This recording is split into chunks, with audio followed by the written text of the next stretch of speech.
All right, Jackson Thomas here with the number one strategy in a rising interest rate environment, especially as we start to see inventory increase and the market start to shift a little bit, right? If you're starting to feel that, I think today's video may be helpful for you. I'll keep this quick, but here are some important takeaways. Number one is that we've started to see a little bit of shift. So I want to deem this our special program. It's called the seller buy down. Okay, so reach out to me if you've got questions, but I think this is the best strategy to take when we have a rising interest rate environment. We saw a lot of people do this in 2018 and early 2019. It was also popular back in 2015. So what I would say is if you are an agent, you might start to feel the market starting to shift a little bit, right? Inventory started to increase a little bit.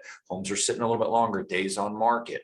Buyers are starting to actually gain a little more power in negotiations. I've seen price reductions and even seller credits. So if you're an agent and you want to get ahead of it, if you want to be an expert, if you want to be a true advisor and consultant, I want you to think and watch about today's video, take notes, because you can sell something no one else is selling. So here is a tool that we offer called the seller buy down. Okay, so if you have like right now, we're trying to figure out what's the best approach. Okay, so this example shows you what a simple seller credit towards buyer's closing costs can do and how that is a way better deal for you as a selling agent when you're representing a seller, as well as a great deal for the buyer. So let's take a look at this example right here. We've got a $600,000 purchase price. Rates are probably trading right around 6%, depending on if you want to spend a little bit more on closing costs or not. If I kind of just look at, like, if you go to like Wall Street Journal or Quicken, you know, typically you're going to see rates kind of trading, or even bankrate.com.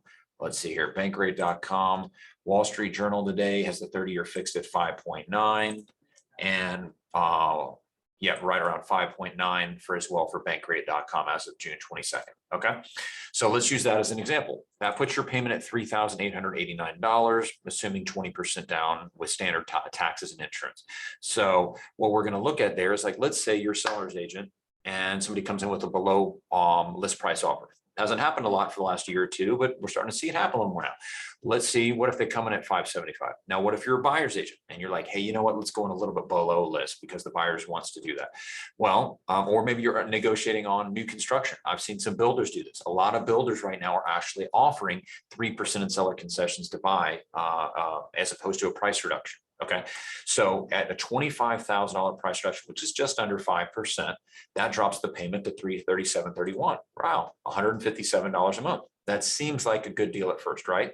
So $157 a month. Like, if you negotiate that, you may feel like a winner. You got a $25,000 better deal for the buyer, and it cost the seller $25,000. So if you're a listing agent, that's a tough pill to go back and tell the seller they're not making as much as they wanted. But why don't you, if you're a seller's agent, counter with this? Say, hey, we will not do a price reduction, but we will give $3,000 in seller concessions, which equals $14,000. We'll give the buyer $14,000, and we'll buy that rate down to 4.875. That results in monthly payment savings of $300 a month. So it's almost double the benefit to the buyer. So it only costs the seller $14,000, but the buyer gets a net benefit on a monthly basis of $300 a month. That is a way better deal for the buyer. That's a way better deal for the seller. Okay. Now, this last column, what this shows you is what that is equivalent to. So a monthly payment of $35.90, if we had the same interest rate, it's the equivalent of negotiating that price down to $536. So if you're a buyer and a buyer's agent, and the buyer's like, no, I want lower price, be like, no. What we're going to do is we're going to take that 3% seller concessions, buy it on the rate, and it's the same thing as if you bought the home for $536. That's a $63,000 savings. So look at that. You're taking $14,000 from the seller, and you're turning it into, what is that? Actually, 63,221 divided by 14,400, about a 4x return. So what I would say is, if you're a savvy buyer, if you are a savvy buyer's agent, and if you're a savvy listing agent, this is the strategy you need to consider. Anytime you're doing any type of negotiations, stop getting caught up on price and start thinking about seller concessions and how you can buy down that rate. I'll be happy to run these scenarios for you and happy to be a resource to you as you try to find a win-win deal for everybody. Thanks.